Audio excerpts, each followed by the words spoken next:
Que les bénédictions soient. Aujourd'hui, il me plaît de vous conter l'étrange histoire des jumeaux authentiques qui se retrouvent dans la grande cité de Gaïa, des jumeaux nommés Nuname et Benuname, dont l'histoire à l'endroit d'une personne a perturbé énormément tout le village, le grand village de Bégué. Lorsque vous dépassez, en rentrant dans la grande cité de Gaïa, et que vous dépassez la grande ville de Koulouk, vous rentrez dans le village de Bégué et tout le monde connaît l'histoire des jumeaux Nanoumé et Benounamé. Que s'est-il passé concrètement? Dans le village de Bégué, il y a un industriel très reconnu. Il fait partie d'un groupe d'industriels dénommé Euname. C'est le nom du groupe en question. C'est un groupe d'industriels véreux, des personnes dont la méchanceté est indiscutable et dont le nom même du groupe industriel, Euname, constitue déjà la signification de la nature des personnes de l'auge qui constituent ce groupe d'industriels et qui viennent spolier les villageois de Bégué. Seulement, très peu de personnes pouvaient se soulever contre ces industriels qui ont de l'argent, qui ont les moyens, qui ont les ressources et qui ont ce qu'on appelle the connections, qui ont les relations, les connexions. À la tête du groupe d'industriels de Euname se trouve donc un monsieur très imposant, au menton carré, au visage agressif, aux yeux éjectés de sang. Quelqu'un dont vous constaterez que la boufferie est sans limite et la gourmandise pareille. Et une personne de cette envergure a déjà vendu la plupart de sa conscience au diable et végète dans une forme de mercantilisme maléfique qui nuit gravement au village de Bégué. Il s'agit de M. Coffrel Lestop. M. Coffrel Lestop fait partie de ces gens, de ces emmerdeurs de première qui pensent que l'argent peut tout acheter et que les vies humaines n'ont pas de vie et donc n'ont pas de valeur et que les vies humaines étaient tout simplement des éléments sur l'échiquier d'un plan machiavélique pourvu que cela rapporte de la liquidité. Et donc, M. Coffrel Lestop est à la tête du groupe d'industriels dénommé Euname, qui spolie complètement, sans coup férir, tous les habitants de Bégué lorsque vous dépassez la grande ville de Koulouk et que vous rentrez naturellement dans la cité, la magnifique, extraordinaire cité de Gaïa. Monsieur Coffrel a décidé de s'en prendre directement à la terre que ses ancêtres leur ont laissée, à ses jumeaux. Il s'agit de Nanoumé et de Benuname, qui sont des jumeaux. Eh bien, naturellement, Monsieur Coffrel Lestop a décidé de s'attaquer à ces jumeaux que leur mère, Afioavi, a difficilement mis au monde. D'ailleurs, au cours de la naissance au cours de laquelle Afiwavi a perdu la vie en donnant naissance aux deux jumeaux, et heureusement ou malheureusement, il n'en a survécu qu'un seul. Il s'agit de Nanoume qui a survécu et Benuname a perdu la vie. Avec la mère, bien sûr. Des cérémonies, des rituels ont été exécutés par le chef de village, Koukan. Le chef de village, Koukan, est un homme extraordinaire parce qu'il maîtrise les rites, les rituels et les cérémonies de son village. Et il a su accompagner la défunte Afiwavi à rejoindre les morts, les ancêtres. Et il a fait également les rituels des jumeaux pour l'accompagnement de Benuname à la naissance. Et il a exigé, comme c'est le cas d'ailleurs dans le village de Bégué, quand vous dépassez Koulouk, il a insisté, comme c'est de coutume, à ce que justement Nanoume ait une statuette dans laquelle se retrouve le cas, l'énergie de son jumeau défunt, Benuname. Et donc, Nanoume, qui est le vivant physique avec chair et sang, et Benuname sont des jumeaux. Benuname est donc la statuette que Nanoume vénère en lui donnant de la nourriture. C'est ce que Nanoume mange, que Benuname mange. Et chaque fois que Nanoume va manger, si c'est du haricot, de l'igname, eh bien, il met toujours son frère à côté, il parle avec lui et les deux mangent ensemble. On sait en Afrique que lorsque vous perdez une personne et que vous êtes jumeaux ou jumelles, on représente l'autre sous la forme d'une statuette pour éviter que son énergie ne vienne se peser sur l'énergie du jumeau restant, afin que justement l'équilibre soit non seulement dans la famille, parce qu'un jumeau ou une jumelle compromise dans son énergie, ça laisse des séquelles que l'on retrouve dans les énergies des enfants qui vont naître après. D'ailleurs, si dans certaines traditions, vous êtes une dossa ou un dossou, et que bien avant vous, des jumeaux étaient nés et que des choses n'avaient pas été bien faites, vous risquez d'avoir des problèmes. Et donc, pour éviter tout ça, Koukan, le chef du village de Bégué, est très à cheval sur les traditions parce qu'il sait que, étant donné que les mariages se font, lorsqu'un rituel est mal fait dans une famille et que cette famille va se marier à une autre famille après, qui va se marier encore à une autre famille, c'est toute la communauté qui va se corrompre.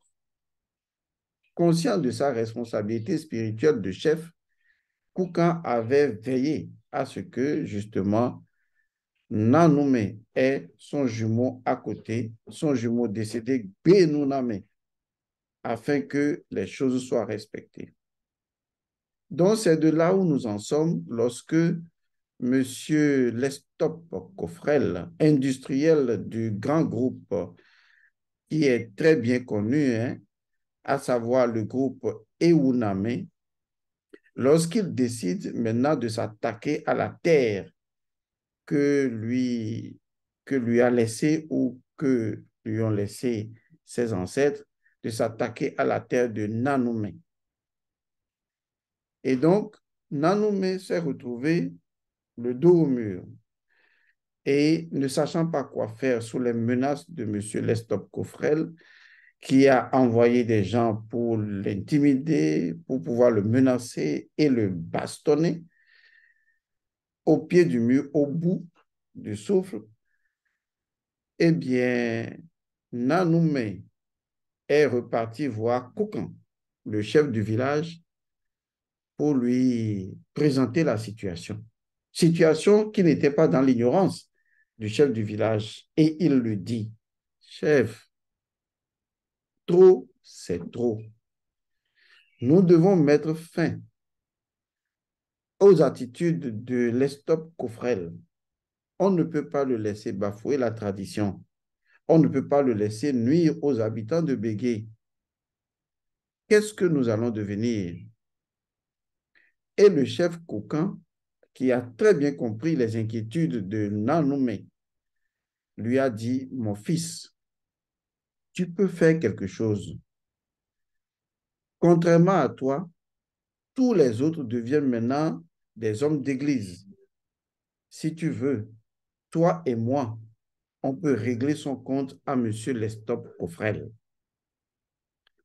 C'est dans ces conciliabules très bénéfiques pour eux, selon eux, que le chef du village Koukan et notre cher jumeau Nanoumé vont orchestrer une puissante magie ancestrale. Vous n'ignorez pas que les jumeaux sont des divinités. Mais ce que vous ne savez pas, c'est ce que c'est le chef Koukan. Le chef Koukan va expliquer aux jumeaux Nanoumé qu'il détient une puissance extraordinaire. Et cette puissance est entre les mains de son frère Benounamé. Et qu'il peut envoyer son frère jumeau Benounamé en mission. Car en réalité, son frère Benounamé n'a pas de corps physique, n'a qu'une représentation, et dont sa toute-puissance réside dans le monde où se trouvent les morts, les ancêtres, les défunts et les puissances occultes. Et que pendant que lui, Nanoumé, peut agir dans le monde physique, manger, faire les choses dans ce monde de façon évidente et avérée, que son frère Benounamé ne peut le faire que symboliquement, dans l'esprit des choses.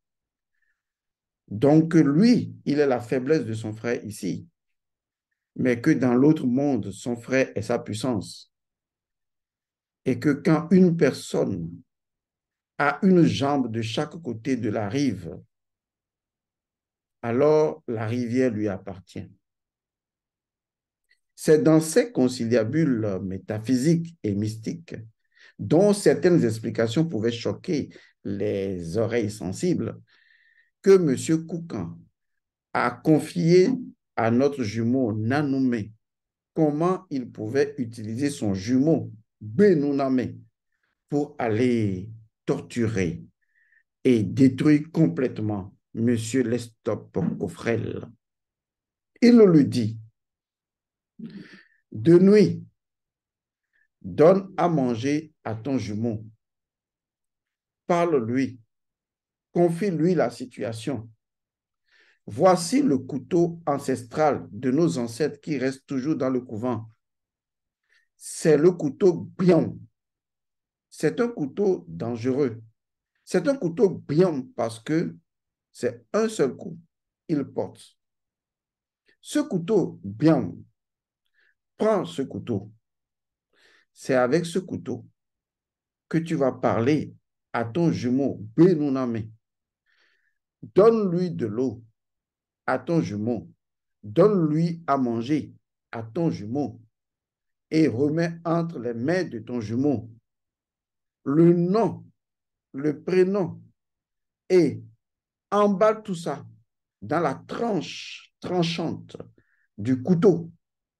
Fais 3 mouvements de tranchée et ensuite laisse le couteau au pied de ton jumeau Benounamé et prononce l'incantation. Et alors, tu envoies ton jumeau en mission. Car celui qui a un jumeau, dont un jumeau n'est pas de ce monde, a le pouvoir parce qu'il a un pied de chaque côté de la rivière et la rivière lui appartient. Et donc, notre ami Nanoumé va commencer à opérer toute sa magie, la magie que le chef Koukan lui a donnée. Et il va se mettre dans la bonne position de nuit. Il va rester nu. Il va donner à manger et à boire à son jumeau. Il va lui donner même des racines que le vieux Koukan lui a indiqué à donner. Et lorsque tout est mis en place et que toutes les choses ont été positionnées dans l'ordre et que le couteau a tranché la feuille qui porte le nom de M. Lestop Coffrel, alors une grande magie va commencer son cours dans le village de Bégué, situé lorsque vous prenez la route vers le sud de la ville de Koulouk, dans la grande cité de Gaïa. Dans la nuit noire, lorsqu'on pouvait encore entendre les hiboux et certains grillons nous chanter la musique de la nuit noire et que les forces étaient en suspension pour entendre les paroles d'un magicien dépassé par les événements et qui, animé de sa colère, de sa frustration, de sa rage, va décider d'utiliser l'autre pied de la rivière pour aller régler le compte à un certain Lestop Coffrel. Ce que la nuit entend cette nuit, les forces de la nature ont commencé à danser de leur danse lugubre. Voici en substance ce que dicte dans la nuit noire le jumeau Nanoumé en utilisant son jumeau Benounamé. Il dit exactement ceci. J'ai un pied ici et tu as un pied là-bas. Je suis ici et toi, Benounamé, tu es là-bas. Je vois les vivants et les mortels. Et toi, tu vois les morts qui ne peuvent plus mourir. Et tu vois les ancêtres. Et tu vois les êtres éternels. Et tu leur parles. Je dors la nuit. Et toi, tu ne dors jamais. Voici le nom de celui qui s'attaque à ton pied pour le faire tomber. Ici, il se dit puissant. Montre-lui là-bas la vraie force de l'au-delà. Agite son âme, provoque son âme, tourmente son âme, prends le couteau bien et pourchasse-le dans ses rêves. Que sa nuit ne soit jamais paisible. Que mon tourment devienne son tourment. Soulève les morts, soulève les défunts, soulève les ancêtres, soulève le monde mystique contre lui. Maudis-le, détruis-le. J'ai un pied ici et tu as un pied là-bas. Je suis ici et toi, tu es là-bas. Je vois les vivants et les mortels et toi, tu vois les morts, les défunts, les ancêtres qui ne peuvent plus jamais mourir et tu leur parles. Je dors la nuit et toi, tu ne dors jamais. Voici le nom de celui qui s'attaque à ton pied pour le faire tomber. Ici, il se dit puissant. Montre-lui là-bas la vraie force de l'au-delà, des morts, des défunts. Agite son âme, provoque son âme, tourmente son âme. Prends le couteau bien et pourchasse-le. Que sa nuit ne soit jamais paisible. Que mon tourment devienne son tourment. Soulève les morts, les défunts, les ancêtres, tout le monde mystique contre lui. Maudis-le, détruis-le. Cette incantation était répétée encore et encore. Et on voit, pour ceux qui voient à travers les portes secrètes, le jumeau Nanoumé piquer du sang quelque part de son corps et mélanger au couteau, à la main et au front de son jumeau Benounamé. Est-ce que vous vous êtes rendu ces derniers temps dans la ville de Gaïa? Alors, prenez la route qui mène vers Koulouk. Descendez ensuite en demandant où se trouve sur la carte le village de Bégué. Allez dans ce village. Demandez à rencontrer le chef Koukan et demandez-lui ce qu'il s'est réellement passé. Et si vous avez du temps, allez voir tout simplement la magnifique maison du jumeau Nanoumé et observez très bien comment est-ce que les choses ont véritablement changé dans ce village. Monsieur Coffrel Lestop, nul ne sait pourquoi ni comment, mais cela fait plusieurs mois qu'il passe d'un hôpital à un autre, d'un soin à un autre, d'une perturbation psychologique à une autre perturbation psychologique. Les dernières nouvelles montrent qu'il n'est plus directeur du groupe, du maléfique groupe Euname, et que un ordre a commencé à s'installer dans le village de Bégué. Mais combien de personnes savent que la paisible cité, la paisible maison, le paisible village de Bégué doit sa tranquillité à un héros ou deux héros dont l'histoire est méconnue. Il s'agit de Benouname et de Nanoumé. Ces deux jumeaux ont révélé une vérité que Koukan, le chef du village, leur a expliquée en métaphore. Celui dont le pied est de chaque côté de la rivière est propriétaire de la rivière.